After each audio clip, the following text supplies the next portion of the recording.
Geek और channel पर आप सभी का स्वागत है। नमस्कार।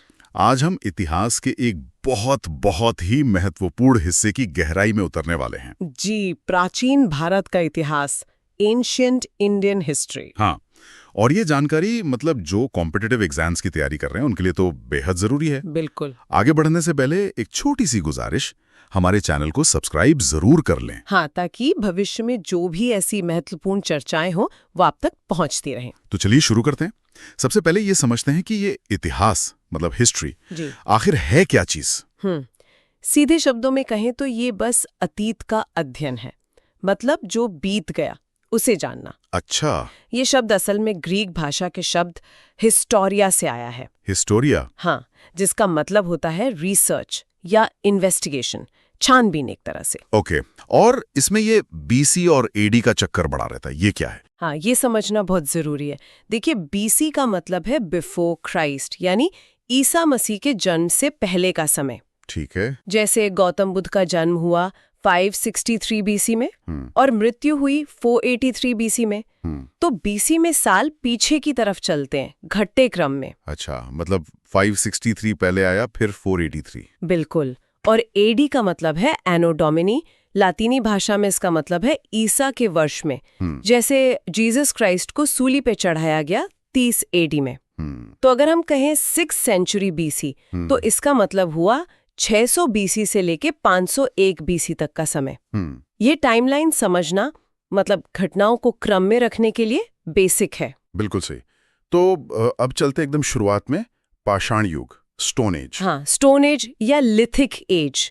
ये बहुत ही लंबा समय था। सोचिए, लगभग 30 लाख बीसी से 1000 बीसी तक। बाप रे, बहुत लंबा है। हाँ, इसे हम 3 मुख्य भागों में बांटते हैं, पेलियोलिथिक, मेसोलिथिक और नियोलिथिक एज। अच्छा, तो पेलियोलिथिक में क्या था? पैलियोलिथिक एज मतलब पूरा पाषाण काल, ये सबसे लंबा चला।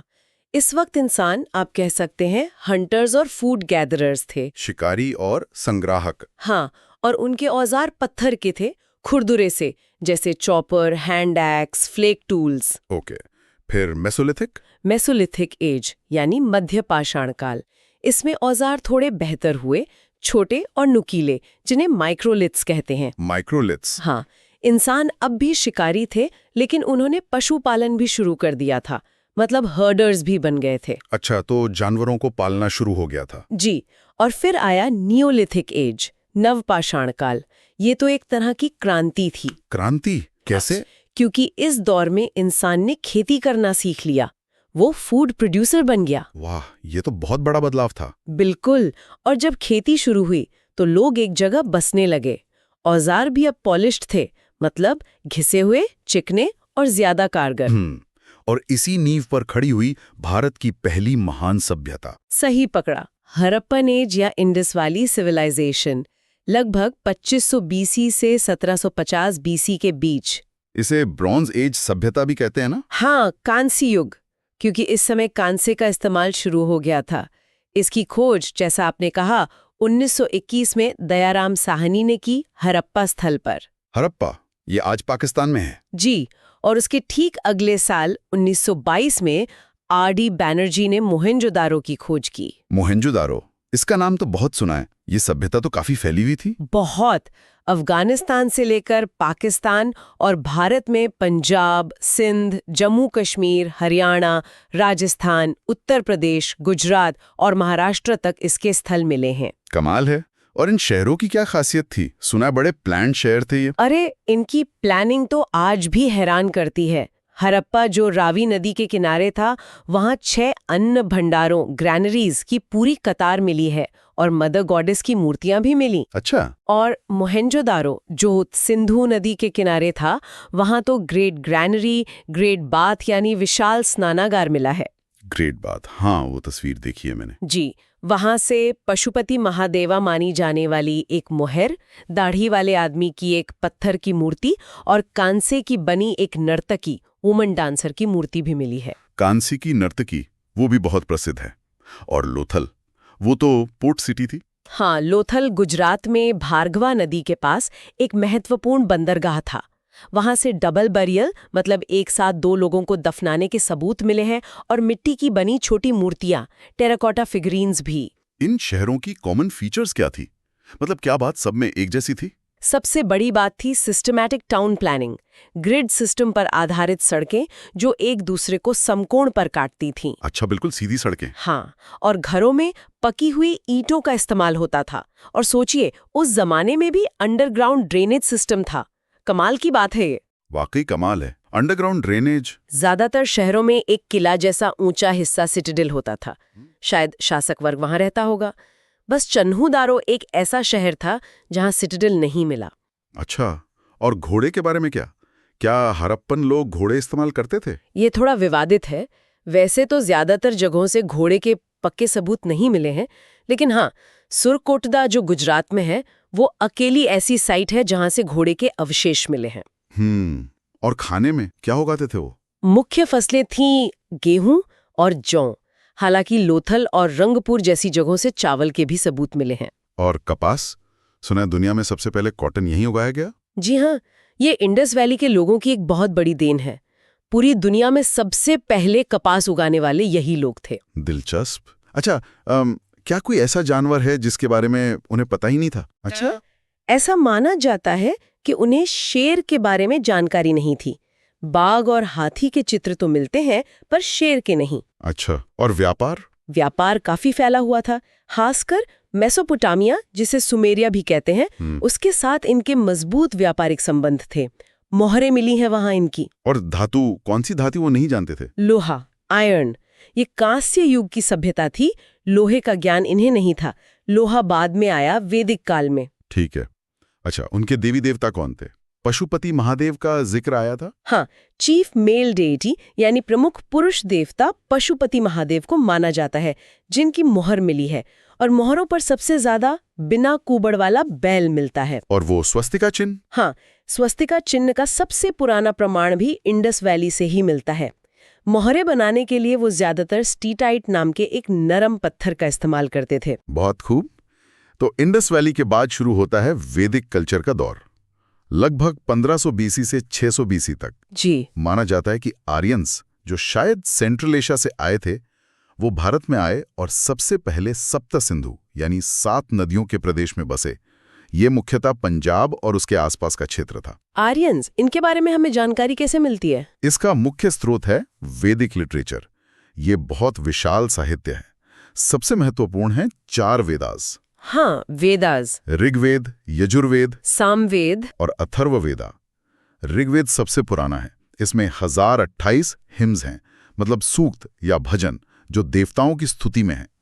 प्रसिद्ध गायत्री मंत्र भी इसी में है। अच्छा, गायत्री मंत्र ऋग्वेद से है? जी। यजुर्वेद में यज्ञों के नियम और मंत्र हैं। ये गद्य और पद्य दोनों में हैं। सामवेद को भारतीय संगीत का जनक माना जाता है। इसमें गाने वाले मंत्र हैं। और अथर्ववेद में जादू टोना, बीमारियों को दूर करने के मंत्र वगैरह हैं। ये तो 4 वेद हो गए। वेदों को अपौरुषेय और नित्य भी कहते हैं। हाँ, अपौरुषेय मतलब जिसे किसी पुरुष या इंसान ने नहीं बनाया, ये ईश्वरीय ज्ञान है। और नित्य मतलब शाश्वत, इटर्नल। वेदों के अलावा और कौन सा साहित्य है? वेदों के बाद आते हैं ब्रह्मनास, जो वेदों की व्याख्या करते हैं। फिर आरण्यकास, जो जंगलों में ऋषियों द्वारा लिखे या पढ़े जाते थे। और फिर आते हैं उपनिषद्स। उपनिषद्स, इनका नाम बहुत सुना है। ये क्या है? उपनिषद्स असल में फिलोसॉफिकल टेक्स्ट्स हैं। दार्शनिक ग्रंथ। इन्हें वेदांता भी कहते हैं, मतलब वेदों का अंत या सार। ये आत्मा, ब्रह्म, जीवन, मृत्यु जैसे गूढ़ विषयों पर बात करते हैं। कुल 108 उपनिषद्स माने जाते हैं। 108? बाप रे। हाँ। इसके अलावा वेदांगास हैं, 6 शास्त्र जो वेदों को समझने में मदद करते हैं। फिर पुराणास हैं, जिनमें प्राचीन कथाएं, वंशावलियां वगैरह हैं। इनकी संख्या 18 है। और रामायण, महाभारता, वो हमारे 2 महान महाकाव्यज हैं। और 6 भारतीय दर्शन, षड्दर्शनास हैं। सांख्य, योगा, न्याय, वैशेषिका, मीमांसा, वेदांता। इन सब की जड़ें इसी वैदिक परंपरा में है। ये तो बहुत समृद्ध साहित्य है। अच्छा, इस वैदिक कल्चर को भी 2 हिस्सों में बांटा जाता है, ऋग्वेदिक और लेटर वैदिक। हाँ, बिल्कुल। ऋग्वेदिक काल मोटे तौर पे 1500 बीसी से 1000 बीसी तक माना जाता है। इस समय का समाज काफी हद तक कबीलाई था और मुख्य व्यवसाय पशुपालन था। और समाज कैसा था? वर्ण व्यवस्था थी? हाँ, समाज 4 वर्णों में बटा था। ब्राह्मणा, जो पढ़ाने और पूजा पाठ का काम करते थे, क्षत्रिय, शासक और योद्धा, वैश्य, व्यापारी, किसान और शूद्र, सेवा करने वाले। लेकिन ये व्यवस्था ऋग्वेदिक काल में उतनी कठोर नहीं थी, कर्म पर आधारित थी। और राजनीतिक जीवन? राजा होता था? राजा होता था, लेकिन उसकी शक्ति सीमित थी। सभा और समिति जैसी सभाएं होती थीं, जिनमें कबीले के लोग हिस्सा लेते थे और महत्वपूर्ण फैसले करते थे। और गाय का बड़ा महत्व था, सुना है? हाँ, गाय को संपत्ति का मुख्य रूप माना जाता था और उसे अघन्या कहा गया है, मतलब जिसे मारा न जाए। देवताओं में इंद्र सबसे महत्वपूर्ण थे। उन्हें पुरंदर यानी किलों को तोड़ने वाला भी कहा गया है।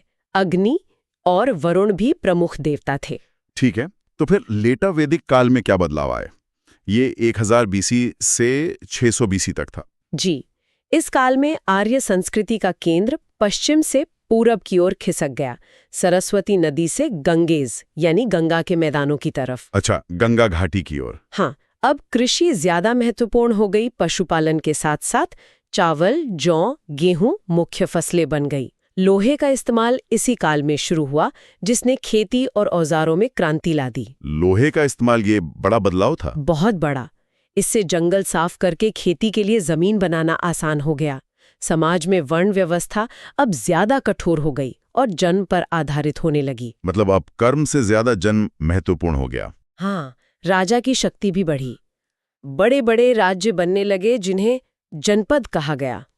राजा अब ज्यादा शक्तिशाली हो गया और डिवाइन ओरिजिन ऑफ किंगशिप का सिद्धांत आया, मतलब राजा को देवता का प्रतिनिधि माना जाने लगा। और सभा समिति वो बनी तो रही, लेकिन उनका महत्व पहले जैसा नहीं रहा।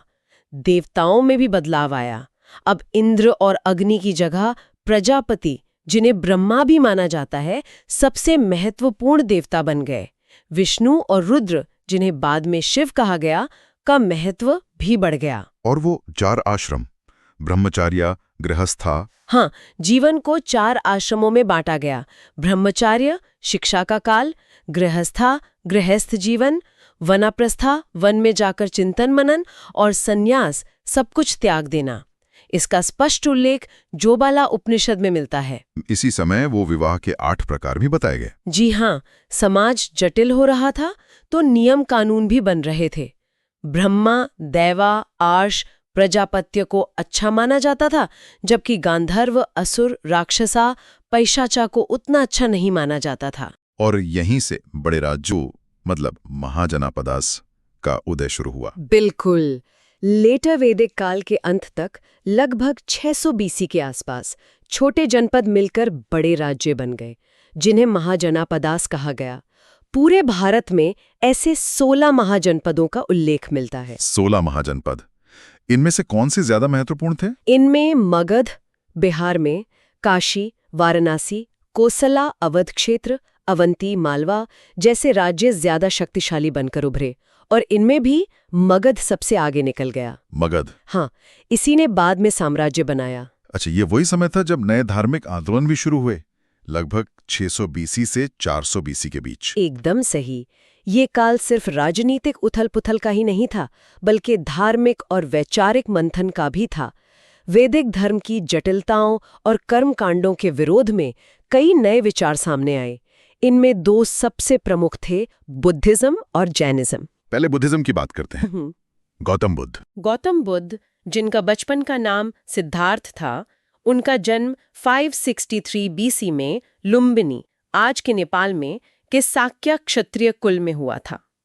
पिता शुद्धोदना कपिलवस्तु के राजा थे और माता महामाया थीं।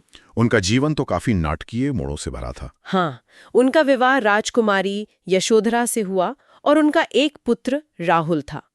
लेकिन 29 साल की उम्र में जब उन्होंने बुढ़ापा, बीमारी और मृत्यु को देखा, तो उनका मन विचलित हो गया और वो सत्य की खोज में रात को घर छोड़कर चले गए।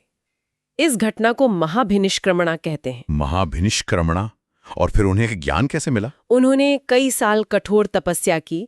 पहले उनके गुरु अलारा कलामा थे। फिर 35 साल की उम्र में बोध गया, बिहार में निरंजना नदी के किनारे एक पीपल के पेड़ के नीचे उन्हें ज्ञान प्राप्त हुआ, जिसे निर्वाणा या एनलाइटमेंट कहते हैं। पीपल का पेड़, जिसे अब बोधि ट्री कहते हैं। जी, ज्ञान प्राप्ति के बाद ही वो दुद्ध कहलाए, मतलब जागा हुआ या प्रबुद्ध। उन्होंने अपना पहला उपदेश सारनाथ वाराणसी के पास में अपने 5 पुराने साथियों को दिया।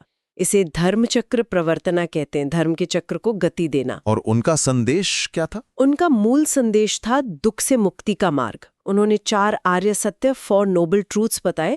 संसार दुखमय है, दुख का कारण तृष्णा है, तृष्णा का निरोध संभव है और इसके लिए अष्टांगिक मार्ग, 8 फोल्ड पाथ है।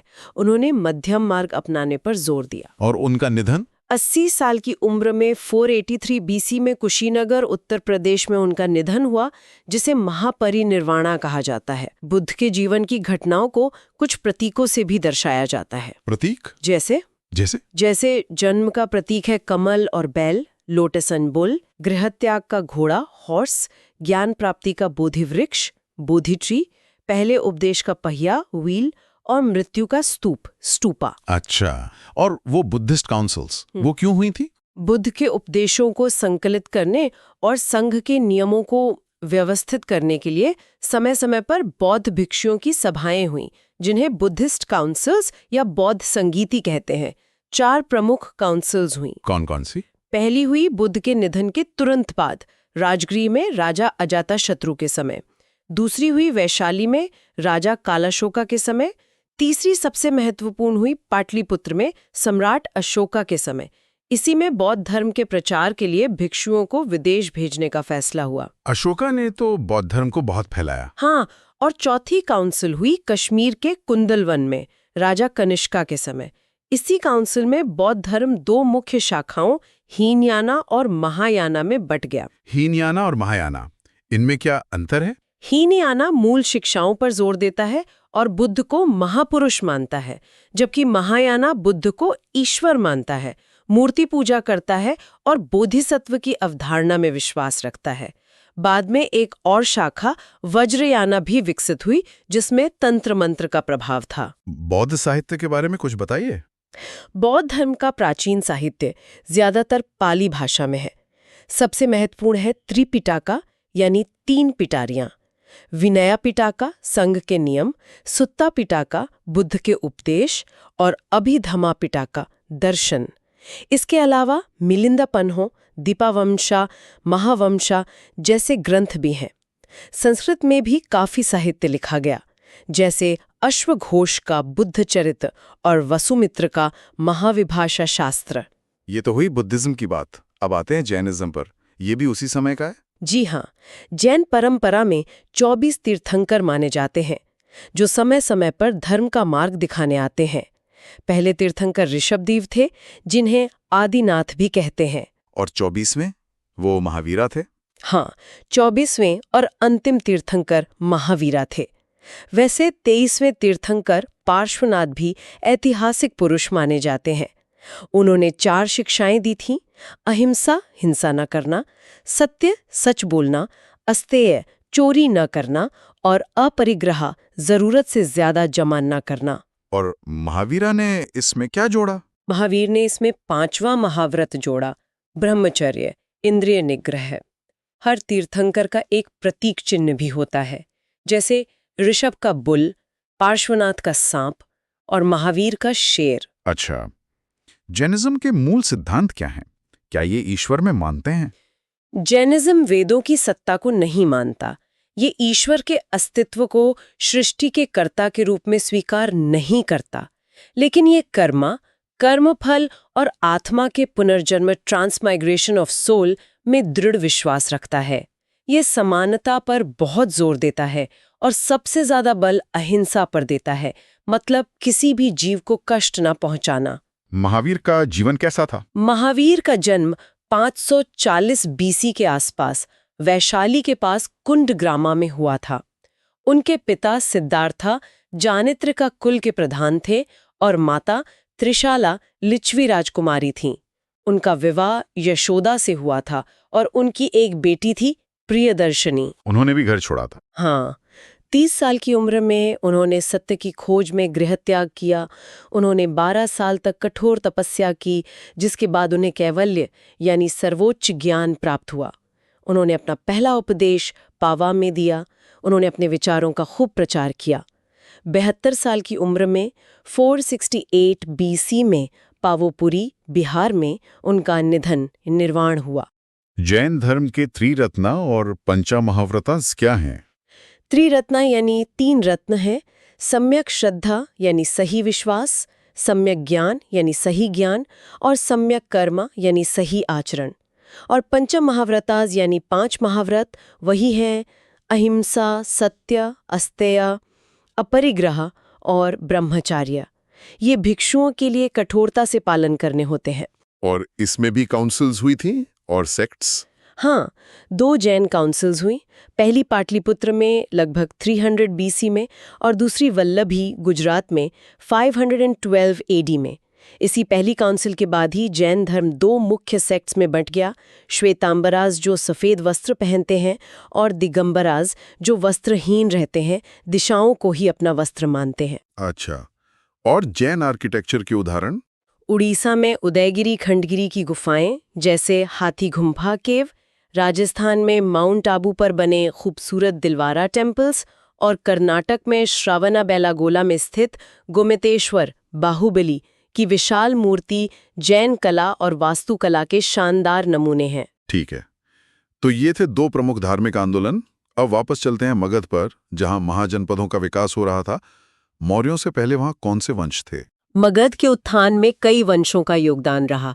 सबसे पहले मानी जाती है हर्यांका डायनेस्टी, जिसके संस्थापक बिंबिसारा थे, लगभग 544 BC में। वो बुद्ध के समकालीन थे और उन्होंने अंगराज्य को जीतकर मगध का विस्तार किया। राजधानी राजगीर थी। उनके बाद उनके बेटे अजातशत्रु ने अपने पिता की हत्या करके गद्दी हासिल की। वो काफी महत्वाकांक्षी थे। उन्होंने काशी और वज्जी संघ को जीता। उन्हीं के समय पहली बुद्धिस्ट काउंसिल हुई थी। अच्छा, अजातशत्रु ने पहली काउंसिल बुलाई थी। फिर अजातशत्रु के बाद उनके बेटे उदयन राजा बने। उन्होंने गंगा और सोन नदी के संगम पर पाटलिपुत्र शहर बसाया और अपनी राजधानी राजगृह से पाटलिपुत्र ले आए। पाटलिपुत्र, जो बाद में इतना महत्वपूर्ण शहर बना, हर्यंगा डायनेस्टी के बाद। इसके बाद आई शिशुनागा डायनेस्टी। इसके शासक कालाशोका ने राजधानी को कुछ समय के लिए वैशाली स्थानांतरित किया और दूसरी बुद्धिस्ट काउंसिल बुलाई। ओके, और फिर आई नंदा डायनेस्टी। हाँ, नंदा डायनेस्टी के संस्थापक थे महापद्मानंदा। उन्हें पुराणों में सर्वक्षत्रांतक यानी क्षत्रियों का नाश करने वाला कहा गया है। वो बहुत शक्तिशाली शासक थे और उन्होंने एक विशाल साम्राज्य खड़ा किया। और आखिरी नंद शासक जिनके समय अलेक्जेंडर आया था, वो थे धनानंदा। उनके पास अपार संपत्ति और विशाल सेना थी, लेकिन वो जनता में लोकप्रिय नहीं थे। उन्हीं के शासनकाल में 326 BC में सिकंदर, अलेक्जेंडर द ग्रेट का भारत पर आक्रमण हुआ। अलेक्जेंडर का आक्रमण? उससे पहले भी कोई विदेशी आक्रमण हुआ था क्या? हाँ, उससे पहले लगभग 518 BC में ईरान के हखामनी शासक डेरियस ने भारत के उत्तर पश्चिमी सीमांत प्रदेश यानी सिंध और पंजाब के कुछ हिस्सों पर कब्जा कर लिया था। ये पहला विदेशी आक्रमण माना जाता है। अच्छा, तो अलेक्जेंडर ने क्या किया? अलेक्जेंडर ने ईरान को जीतने के बाद भारत की ओर रुख किया। उसने कई छोटे राज्यों को हराया। उसका सबसे प्रसिद्ध युद्ध राजा पोरस पुरु के साथ झेलम नदी यानी हाइडास्पिस या वितस्ता के किनारे हुआ, जिसे बैटल ऑफ हाइडास्पिस कहते हैं। इसमें पुरुष हार गए थे? हाँ, पोरस हार गए, लेकिन उन्होंने बहुत बहादुरी से युद्ध लड़ा। अलेक्जेंडर उनकी वीरता से इतना प्रभावित हुआ कि उसने उनका राज्य वापस लौटा दिया और उनसे दोस्ती कर ली। लेकिन अलेक्जेंडर की सेना ने व्यास नदी से आगे बढ़ने से इनकार कर दिया क्योंकि वो थक चुके थे और घर लौटना चाहते थे। तो अलेक्जेंडर वापस लौट गया। 323 BC में बेबीलोन में उसकी मृत्यु हो गई। अलेक्जेंडर के आक्रमण का क्या प्रभाव पड़ा? उसके आक्रमण से भारत और यूनान के बीच सीधा संपर्क स्थापित हुआ, जिससे व्यापार और सांस्कृतिक आदान प्रदान बढ़ा। इसने उत्तर पश्चिम भारत की राजनीतिक एकता को भी कुछ हद तक मजबूत किया, जिसका फायदा बाद में चंद्रगुप्त मौर्य को मिला। हाँ, अब आते हैं भारत के पहले महान साम्राज्य पर, मौर्यन एम्पायर 322 BC 185 BC। बिल्कुल। धनानंदा के शासन से जनता नाखुश थी। इसी का फायदा उठाकर एक साधारण युवक चंद्रगुप्त मौर्य ने अपने गुरु चाणक्य, जिन्हें कौटिल्य या विष्णुगुप्त भी कहते हैं, की मदद से नंद वंश का तख्ता पलट दिया और 322 BC में मौर्य साम्राज्य की नींव रखी। चाणक्य, उनका ग्रंथ अर्थशास्त्र तो बहुत प्रसिद्ध है। हाँ, अर्थशास्त्र राजनीति, शासन कला, अर्थव्यवस्था और सैन्य रणनीति पर लिखा गया एक अद्भुत ग्रंथ है। ये मौर्य काल की जानकारी का एक प्रमुख स्रोत है। दूसरा महत्वपूर्ण स्रोत है मेगिस्थनीज की लिखी किताब इंडिका। मेगिस्थनीज कौन थे? अलेक्जेंडर के बाद उसकी सेनापति सेल्यूकस निकेटर ने पूर्वी हिस्से पर कब्जा कर लिया था। चंद्रगुप्त मौर्य ने सेल्यूकस निकेटर को युद्ध में हराया। संधि के तहत सेल्यूकस ने अपनी बेटी की शादी चंद्रगुप्त से की और काबुल, कंधार, हेरात और बलूचिस्तान के इलाके उन्हें दे दिए। बदले में चंद्रगुप्त ने उन्हें 500 हाथी दिए।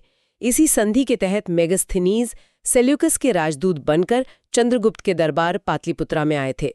उनकी किताब इंडिका हालांकि मूल रूप में उपलब्ध नहीं है, पर उसके उदाहरणों से हमें मौर्य समाज और प्रशासन की जानकारी मिलती है। चंद्रगुप्त ने तो बहुत बड़ा साम्राज्य बनाया। हाँ, उनका साम्राज्य उत्तर में हिमालय से लेकर दक्षिण में मैसूर तक और पश्चिम में हिंदुकुश पर्वत से लेकर पूरब में बंगाल तक फैला हुआ था।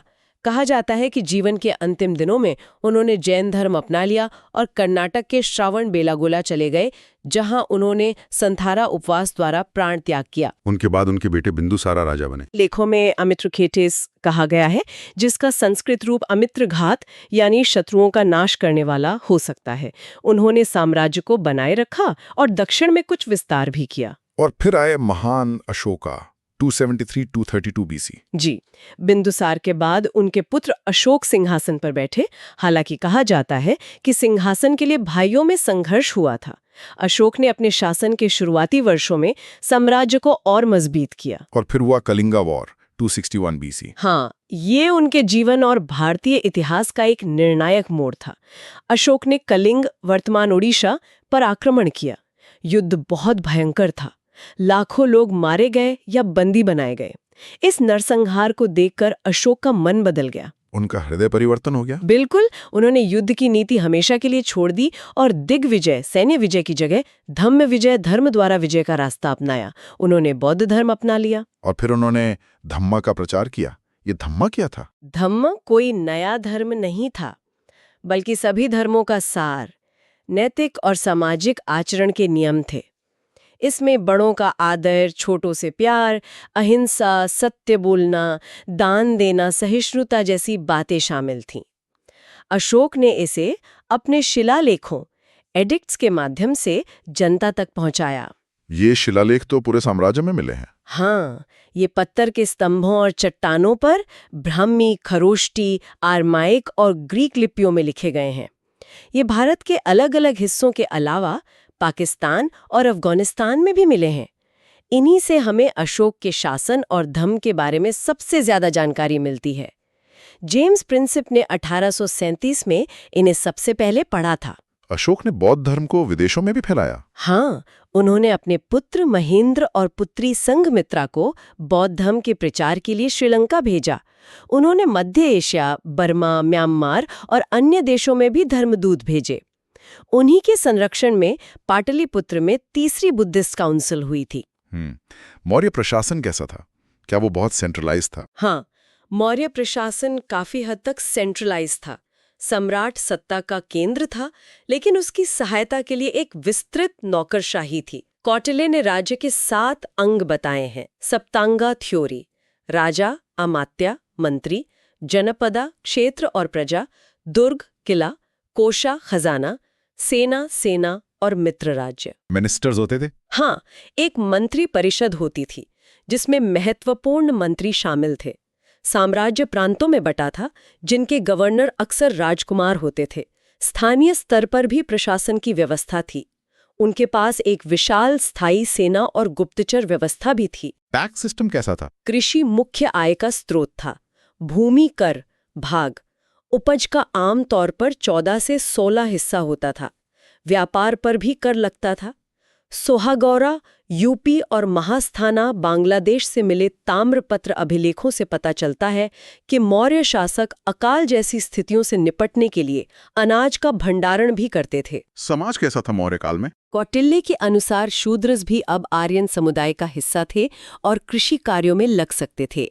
मेगास्थनीज ने भारतीय समाज को 7 जातियों में बांटा था, जो शायद व्यवसायों पर आधारित वर्गीकरण था। महिलाओं की स्थिति ठीक थी, उन्हें कुछ अधिकार प्राप्त थे। अशोक के बाद मौर्य साम्राज्य का क्या हुआ? अशोक के उत्तराधिकारी उतने योग्य नहीं थे। साम्राज्य बहुत बड़ा था, उसे संभालना मुश्किल हो रहा था। धीरे धीरे दूर के प्रांत स्वतंत्र होने लगे और केंद्रीय सत्ता कमजोर होती गई। अंतिम मौर्य सम्राट बृहद्रथा की हत्या उनके ही सेनापति पुष्यमित्र शंगा ने 85 BC में कर दी और शुंगा डायनेस्टी की नींव डाली। तो मौर्य साम्राज्य का पतन हो गया। इसके बाद पोस्ट मौर्यन दौर आया। इसमें कौन कौन से वंश प्रमुख थे? उत्तर भारत में शुंगा डायनेस्टी आई। हाँ, पुष्यमित्र शुंग ने शुंग वंश की स्थापना की। वो ब्राह्मण थे और उन्होंने वैदिक धर्म और यज्ञों को फिर से बढ़ावा दिया। कहा जाता है कि उन्होंने 2 अश्वमेधा यज्ञ किए थे। प्रसिद्ध संस्कृत व्याकरणाचार्य पतंजलि, जिन्होंने महाभाष्य लिखा, उनके समकालीन माने जाते हैं। शुंगों के बाद बहुत कम समय के लिए कान्वा डायनेस्टी आई, जिसके संस्थापक वासुदेव कन्व थे। और मध्य भारत और दक्कन में कौन शक्तिशाली था? वहां सातवाहना डायनेस्टी का उदय हुआ। इसके संस्थापक सिमुका थे। इस वंश के सबसे प्रतापी राजा गौतमी पुत्र सातकर्णी थे, जिन्होंने शकों को हराया। सातवाहनों ने ब्राह्मणों और बौद्ध भिक्षुओं को कर मुक्त भूमि दान, लैंड ग्रांट्स देने की प्रथा शुरू की, जो बाद में बहुत प्रचलित हुई। उनकी राजधानी प्रतिष्ठान पैठन थी। और पूर्व में कलिंगा में? हाँ, कलिंग में इस समय चेदी डायनेस्टी शक्तिशाली हुई। इस वंश के सबसे प्रसिद्ध राजा खारवेला थे, जिनके बारे में जानकारी उड़ीसा के पास उदयगिरी पहाड़ी में स्थित हाथी गुम्फा इंस्क्रिप्शन से मिलती है। खारवेल जैन धर्म के अनुयायी थे। ये तो हुए भारतीय राजवंश। इसी दौरान उत्तर पश्चिम से विदेशी आक्रमण भी तो हुए थे। हाँ, मौर्यों के पतन के बाद उत्तर पश्चिम सीमा पर एक खालीपन सा आ गया था, जिसका फायदा उठाकर कई विदेशी समूहों ने भारत पर आक्रमण किया। कौन कौन थे वो? सबसे पहले आए बैक्ट्रियन इंडो ग्रीक्स, हिंद यवन। ये लोग बैक्ट्रिया, उत्तरी अफगानिस्तान से आए थे। इनका सबसे प्रसिद्ध राजा मिनांडर या मिलिंदा था, जिसकी राजधानी सियालकोट पंजाब थी। मिनांडर ने बौद्ध धर्म अपना लिया था। उसका बौद्ध भिक्षु नागासेना के साथ हुआ दार्शनिक संवाद मिलिंदोपन्हो नाम के ग्रंथ में संकलित है। इंडो ग्रीक्स के बाद फिर आए शक। हाँ। ये मध्य एशिया की जनजातियां थी। भारत में इनकी कई शाखाएं स्थापित हुईं। पश्चिमी भारत के शकों का सबसे प्रसिद्ध राजा रुद्रदामन वन था। उसका जूनागढ़ या गिरनार अभिलेख संस्कृत का पहला लंबा अभिलेख माना जाता है। इसी में उसने प्रसिद्ध सुदर्शना लेख की मरम्मत कराने का उल्लेख किया है। शक के बाद पार्थियंस। हाँ, शक के बाद उत्तर पश्चिम में पार्थियन का शासन हुआ। इनका सबसे प्रसिद्ध राजा गोंडोफरेंस था। ईसाई परंपरा के अनुसार उन्हीं के समय ईसा मसीह के शिष्य सेंट थॉमस ईसाई धर्म का प्रचार करने भारत आए थे। और फिर कुशानाज। जी, पार्थियनों के बाद कुशानाज आए। ये यूची कबीले के एक शाखा थे, जो चीन के पास से मध्य एशिया होते हुए भारत आए थे। इस वंश का पहला महत्वपूर्ण शासक कुजुला कटफिस था और उसके बाद विमा कटफिसिस ने सोने के सिक्के चलाए। लेकिन कुषाण वंश का सबसे महान शासक था कनिष्का। कनिष्का? इनका नाम तो बहुत सुना है। हाँ, कनिष्क का शासनकाल भारतीय इतिहास और संस्कृति के लिए बहुत महत्वपूर्ण है।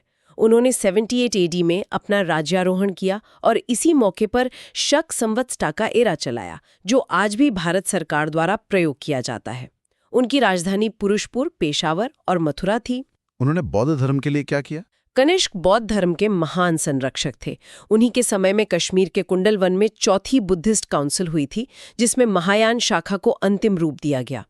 उन्होंने मध्य एशिया और चीन में बौद्ध धर्म के प्रचार में महत्वपूर्ण भूमिका निभाई।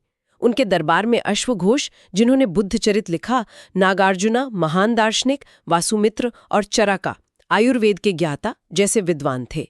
गांधार कला शैली का विकास भी इसी काल में हुआ। तो ये पोस्ट मॉडर्न काल तो काफी उथल पुथल और सांस्कृतिक आदान प्रदान का समय था। अब चलते हैं सुदूर दक्षिण भारत, वहां क्या चल रहा था? संगम एज। हाँ, जब उत्तर और मध्य भारत में ये सब राजवंश आ जा रहे थे, उसी समय दक्षिण भारत में, खासकर तमिलनाडु और केरल के क्षेत्र में, लगभग पहली से तीसरी शताब्दी एडी के दौरान संगम एज फल फूल रहा था। इसका नाम संगम क्यों पड़ा? इसका नाम संगम इसलिए पड़ा क्योंकि कहा जाता है कि इस काल में मदुरै में पांड्य राजाओं के संरक्षण में तमिल कवियों की 3 बड़ी सभाएं संगम्स हुईं, जिनमें बड़ी मात्रा में साहित्य रचा गया। हालांकि पहली 2 संगम का साहित्य उपलब्ध नहीं है, तीसरे संगम का काफी साहित्य मिला है। इस साहित्य में क्या खास है?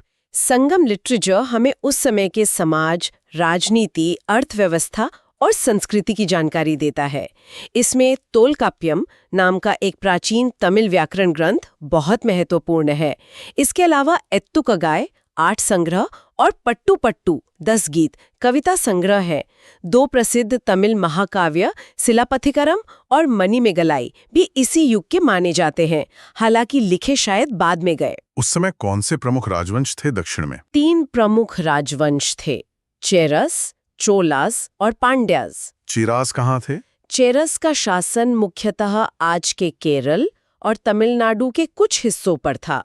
उनकी राजधानी वंजी या करूर थी और उनका प्रतीक चिन्ह धनुष बाण, बो एंड एरो था। सेंगुत्तुवन, शेनगुत्तुवन इस वंश के एक प्रसिद्ध शासक थे, जिन्हें लाल चेर भी कहा जाता है। और चोलाज? चोलास का राज्य कावेरी नदी डेल्टा के आसपास था, जिसे चोल मंडलम कहते थे। उनकी प्रारंभिक राजधानी उरैयूर और बाद में पुहार, कावेरीपट्टनम थी। उनका प्रतीक चिन्ह बाघ, टाइगर था। कारिकाला इस वंश के सबसे प्रसिद्ध प्रारंभिक शासक थे, जिन्होंने कावेरी नदी पर बांध बनवाया और पुहार बंदरगाह की स्थापना की। और तीसरे? पांड्याज का शासन सुदूर दक्षिण में था। उनकी राजधानी मदुरई थी। यही संगम सभाओं के संरक्षक थे। उनका प्रतीक चिन्ह मछली, कार्प फिश था। नेडुंचेलियन इस वंश के एक महत्वपूर्ण शासक थे। संगम युग की अर्थव्यवस्था कैसी थी? कृषि मुख्य आधार थी। कावेरी डेल्टा बहुत उपजाऊ था, लेकिन व्यापार, खासकर समुद्री व्यापार, बहुत उन्नत था। रोम साम्राज्य के साथ इनके बहुत अच्छे व्यापारिक संबंध थे। पुहार और मुजिरिस जैसे बंदरगाहों से मसालों, मोतियों, रेशम और सूती कपड़ों का निर्यात होता था। बदले में सोना आता था। बहुत दिलचस्प। तो दक्षिण में भी एक समृद्ध सभ्यता थी।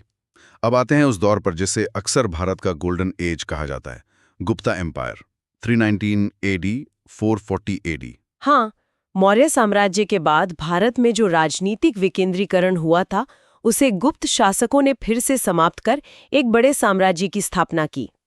इस काल में शांति और समृद्धि रही, जिससे कला, साहित्य और विज्ञान का अभूतपूर्व विकास हुआ। इसीलिए इसे स्वर्ण युग कहते हैं। इस वंश के संस्थापक कौन थे? संस्थापक तो श्रीगुप्ता थे, लेकिन वो संभवतः एक सामंत थे।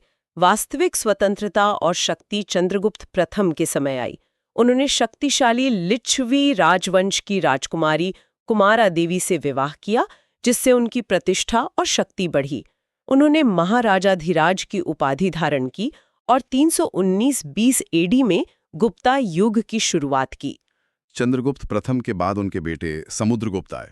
उन्हें इंडियन नेपोलियन कहते हैं। हाँ, समुद्रगुप्त लगभग 335 to 380 एडी गुप्त वंश के सबसे महान शासकों में से एक थे। वो एक असाधारण सेनापति और विजेता थे। उनकी विजयों का विस्तृत वर्णन उनके दरबारी कवि हरिसेना द्वारा रचित अलाहाबाद पिलर इंस्क्रिप्शन प्रयाग प्रशस्ति में मिलता है। उन्होंने उत्तर भारत के राजाओं को हराया और दक्षिण भारत के राजाओं को अपनी अधीनता स्वीकार करने पर मजबूर किया। इसीलिए इतिहासकार विंसेंट स्मिथ ने उन्हें इंडियन नेपोलियन कहा है। वो सिर्फ विजेता ही नहीं थे, कला प्रेमी भी थे। बिल्कुल, वो स्वयं एक कवि और संगीतज्ञ थे। उन्हें कवि राजा भी कहा गया है। उनके कुछ सिक्कों पर उन्हें वीणा बजाते हुए दिखाया गया है। उन्होंने अश्वमेधा यज्ञ भी किया था। समुद्रगुप्त के बाद चंद्रगुप्त II आए, जिन्हें विक्रमादित्य भी कहते हैं। जी, चंद्रगुप्त II विक्रमादित्य लगभग 380 to 14 AD का काल गुप्त साम्राज्य का चरमोत्कर्ष माना जाता है। उन्होंने पश्चिम भारत में शकों को अंतिम रूप से पराजित किया, जिसके उपलक्ष्य में उन्होंने सकारी, शकों का दुश्मन और विक्रमादित्य की उपाधियां धारण की। उन्होंने अपनी दूसरी राजधानी उज्जैन को बनाया, जो व्यापार और संस्कृति का बड़ा केंद्र बन गई। और उनके दरबार में नवरत्नास थे, जिनमें कालिदासा भी शामिल थे। हाँ, ऐसी परंपरा है कि उनके दरबार में 9 महान विद्वान थे, जिन्हें नवरत्नास कहा जाता था। इनमें महाकवि कालिदासा सबसे प्रसिद्ध थे। अन्य में खगोल शास्त्री वराहमिहिर, चिकित्सक धन्वंतरी, कोशकार अमरा सिंहा आदि शामिल माने जाते हैं। प्रसिद्ध चीनी बौद्ध यात्री फाहियन भी उन्हीं के शासनकाल में भारत आए थे और उन्होंने तत्कालीन भारत की समृद्धि और शांति का वर्णन किया है। चंद्रगुप्त द्वितीय के बाद उनके पुत्र कुमारगुप्त प्रथम लगभग 415 से 455 एडी शासक बने। उनका शासनकाल शांतिपूर्ण रहा। उनका सबसे महत्वपूर्ण काम था विश्व प्रसिद्ध नालंदा यूनिवर्सिटी की स्थापना करना। नालंदा यूनिवर्सिटी, ये तो बहुत बड़ी देन थी। हाँ, ये प्राचीन विश्व का एक महान शिक्षा केंद्र बना। कुमारगुप्त के बाद उनके पुत्र स्कंधागुप्त लगभग 455 से 467 एडी राजा बने।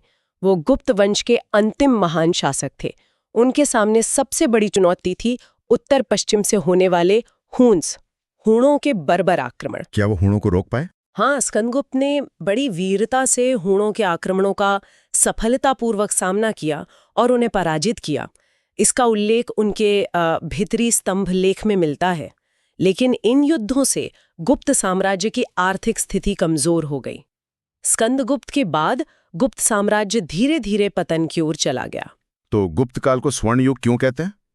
क्या उपलब्धियां थीं? जैसा मैंने पहले कहा, इस काल में साहित्य, विज्ञान और कला के क्षेत्र में अद्भुत प्रगति हुई। साहित्य में कालिदासा का नाम तो सब जानते हैं। हाँ, कालिदासा ने संस्कृत भाषा में अमर नाटक लिखे, जैसे अभिज्ञान शाकुंतलम, मालविकाग्निमित्रम, विक्रम और वश्यम, और महाकाव्य जैसे रघुवंशा, कुमार संभवा और खंड काव्य मेघदूता, ऋतु संहारा। इनके अलावा विशाख दत्त ने मुद्रा राक्षसा नाटक, शूद्रक ने मृच्छकटिका नाटक, विष्णु शर्मा ने पंचतंत्र कथाएं और अमर सिम्हा ने अमरकोसा संस्कृत शब्दकोश की रचना की। पुराणों को भी अंतिम रूप इसी काल में दिया गया। और विज्ञान के क्षेत्र में आर्यभट्ट। हाँ, विज्ञान, खासकर गणित और खगोल विज्ञान में भी अभूतपूर्व विकास हुआ। आर्यभट्ट ने अपनी पुस्तक आर्यभात्या में बताया कि पृथ्वी गोल है और अपनी धुरी पर घूमती है, जिससे दिन और रात होते हैं। उन्होंने सूर्य और चंद्र ग्रहण के वैज्ञानिक कारण बताए और पाई का सटीक मान निकाला। शून्य, जीरो और दशमलव प्रणाली का विकास भी इसी काल से जुड़ा है। वराहमिहिर ने पंच सिद्धांतिका और बृहद संहिता जैसे महत्वपूर्ण ज्योतिष और खगोल ग्रंथ लिखे। चिकित्सा के क्षेत्र में वाग्भट्टा ने अष्टांगा संग्रह लिखा। धातु कला भी बहुत उन्नत थी। दिल्ली में कुतुब मीनार के पास खड़ा लौह स्तंभ आयरन पिलर इसका प्रमाण है, जिस पर आज तक जंग नहीं लगा है। कमाल है। और वास्तुकला और कला? मंदिर निर्माण कला का वास्तविक विकास इसी काल में हुआ। शिखर वाले मंदिरों का निर्माण शुरू हुआ। वास्तुकला की नागारा उत्तर भारतीय और द्रविड़ा दक्षिण भारतीय शैलियों की नींव इसी समय पड़ी। देवगढ़ यूपी का दशावतार मंदिर, भूमरा एमपी का शिव मंदिर, भीतरगांव यूपी का ईंटों का मंदिर इसके सुंदर उदाहरण हैं। मूर्ति कला में सारनाथ शैली का विकास हुआ, जिसमें बुद्ध की शांत और आध्यात्मिक मूर्तियां बनी। चित्रकला का सबसे अच्छा उदाहरण अजंता की गुफाओं में देखने को मिलता है, जहां जातक कथाओं और बुद्ध के जीवन के चित्र बने हैं। वाकई ये तो चौतरफा विकास का दौर था। गुप्त साम्राज्य के पतन के बाद क्या हुआ? गुप्त साम्राज्य के पतन के बाद उत्तर भारत में फिर से राजनीतिक विखंडन हो गया। कई छोटे छोटे राज्य उभर आए, लेकिन 7वीं शताब्दी की शुरुआत में हर्षवर्धना ने उत्तर भारत में एक बार फिर एक बड़े साम्राज्य की स्थापना की। ये पोस्ट गुप्ता पीरियड लगभग 550 एडी 647 एडी का सबसे महत्वपूर्ण अध्याय है। हर्षवर्धना के बारे में हमें जानकारी कहाँ से मिलती है? उनके बारे में जानने के 2 मुख्य स्रोत हैं। एक तो उनके दरबारी कवि बाना भट्टा द्वारा लिखी गई उनकी जीवनी हर्षचरित, और दूसरा प्रसिद्ध चीनी यात्री ह्यूएनज़ैंग, जिन्हें ह्यूएन सैंग भी कहते हैं, का यात्रा वृत्तांत सी यू की। हर्ष स्वयं भी एक विद्वान और नाटककार थे। उन्होंने 3 नाटक लिखे, रत्नावली, नागानंदा और प्रियदर्शिका। इनसे भी उनके काल की जानकारी मिलती है। हर्ष किस वंश के थे और उनकी राजधानी कहाँ थी? हर्षा थानेश्वर के पुष्यभूति डायनेस्टी से थे। उनके पिता प्रभाकर वर्धन थे और बड़े भाई राज्यवर्धन की मृत्यु के बाद वो 606 एडी में गद्दी पर बैठे। बाद में उन्होंने अपनी राजधानी कन्नौज स्थानांतरित कर ली, जो उस समय उत्तर भारत का एक प्रमुख शहर बन गया था। उन्होंने कितना बड़ा साम्राज्य बनाया? क्या वो पूरे भारत को जीत पाए थे? उन्होंने उत्तर भारत के एक बड़े हिस्से पर अपना अधिकार स्थापित किया, जिसमें पंजाब, पूर्वी राजस्थान, गंगा घाटी, बिहार, उड़ीसा और बंगाल शामिल थे। लेकिन जब उन्होंने दक्षिण की ओर बढ़ने का प्रयास किया तो नर्मदा नदी के तट पर उन्हें दक्षिण के शक्तिशाली चालुक्य वंश के शासक पुलकेशिन द्वितीय ने हरा दिया। अच्छा, पुलकेशिन द्वितीय ने उन्हें रोक दिया। इसका पता कैसे चलता है? इसका उल्लेख पुलकेशिन द्वितीय के ऐहोल इंस्क्रिप्शन कर्नाटक में मिलता है, जिसे उसके दरबारी कवि रवि कीर्ति ने लिखा है। हर्ष का प्रशासन कैसा था? उनका प्रशासन गुप्तों जैसा केंद्रीकृत नहीं था, बल्कि कुछ हद तक सामंती, फ्यूडल और विकेंद्रीकृत डिसेंट्रलाइज था। वो खुद साम्राज्य का दौरा करते थे और प्रशासन पर नजर रखते थे। उन्होंने दान पुण्य के बहुत काम किए और हर 5 साल में प्रयाग, इलाहाबाद में एक बड़ी सभा, महोक्ष परिषद आयोजित करते थे, जहां वो अपना सब कुछ दान कर देते थे। चीनी यात्री ज़ोंगज़ैंग उनके समय में आए थे? हाँ, श्वानज़ांग बौद्ध धर्म ग्रंथों की खोज में भारत आए थे और काफी समय तक हर्ष के दरबार में और नालंदा यूनिवर्सिटी में रहे। उन्होंने हर्ष के शासन, कन्नौज की समृद्धि, नालंदा विश्वविद्यालय और तत्कालीन भारतीय समाज का बहुत विस्तृत और रोचक वर्णन किया है। समाज कैसा था उस समय? श्वानज़ांग के अनुसार वर्णा सिस्टम काफी कठोर था। उन्होंने शिक्षा और न्याय व्यवस्था की प्रशंसा की है। हालांकि कुछ स्रोतों से पता चलता है कि महिलाओं की स्थिति में गुप्त काल की तुलना में कुछ गिरावट आई थी। जैसे स्वयंवर प्रथा लगभग समाप्त हो गई थी, विधवा पुनर्विवाह पर रोक थी और सती प्रथा तथा दहेज प्रथा का चलन बढ़ गया था। हर्ष की मृत्यु 647 एडी के बाद उनका साम्राज्य फिर से विघटित हो गया। तो ये थी प्राचीन भारत के इतिहास की एक लंबी और काफी घटनापूर्ण यात्रा। हमने बिल्कुल शुरुआत से, मतलब स्टोन एज से लेकर हर्ष के शासनकाल तक के मुख्य पड़ावों को देखा। हाँ बिल्कुल, हमने देखा कि कैसे इंडस वैली सिविलाइजेशन ने एक अद्भुत शहरी सभ्यता विकसित की, फिर कैसे वैदिक काल ने हमारे साहित्य, दर्शन और सामाजिक संरचना की गहरी नींव रखी, और फिर कैसे बुद्धिज्म और जैनिज्म जैसे नए धार्मिक विचारों ने समाज को एक नई दिशा दी। बिल्कुल, और फिर मौर्यन और गुप्ता साम्राज्यों ने कैसे भारत को राजनीतिक एकता दी और कला संस्कृति को नई ऊंचाइयों पर पहुंचाया। ये सारी घटनाएं, ये सारे विकास क्रम आज भी हमारे समाज और संस्कृति को कहीं न कहीं प्रभावित करते हैं। उम्मीद है कि ये चर्चा खासकर जो प्रतियोगी परीक्षाओं की तैयारी कर रहे हैं उनके लिए उपयोगी साबित हुई होगी। आज हमने जिन मुख्य बातों पर गौर किया उन पर विचार जरूर करें। हाँ, और जाते जाते एक सवाल हम अपने श्रोताओं के लिए छोड़ जाते हैं। जरा सोचिए, प्राचीन भारत की कौन सी ऐसी देन है, चाहे वो कोई आविष्कार हो, कोई विचार हो, कोई संस्था हो, जो आपको लगता है कि आज की दुनिया को सबसे ज्यादा प्रभावित करती है। ये सोचने वाली बात है, जरूर सोचिएगा इस पर। अगली बार फिर मिलेंगे एक और ज्ञानवर्धक और रोचक चर्चा के साथ, केवल जीके औरा चैनल पर। तब तक के लिए पढ़ते रहिए और सीखते रहिए। नमस्कार। और हाँ, चैनल को सब्सक्राइब करना ना भूलें। नमस्कार।